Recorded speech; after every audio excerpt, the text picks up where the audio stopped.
अठस्तरीतम स्वाधीनता दिवस पालन बरगढ़ जिला अताबिरा ब्लॉक पहाड़ सिकड़ा ग्रामर विभिन्न स्थान में 78तम स्वाधीनता दिवस पालित हो जाइए।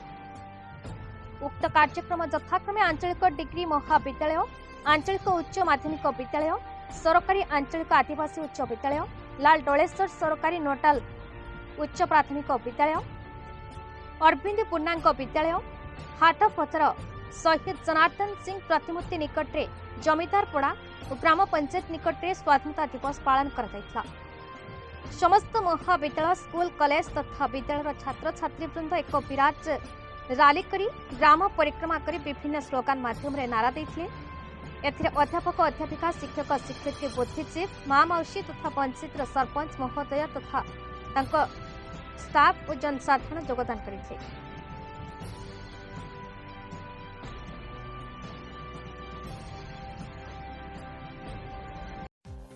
बरगढ़ जिलार टिकलाल त्रिपाठी रिपोर्ट, भारत न्यूज।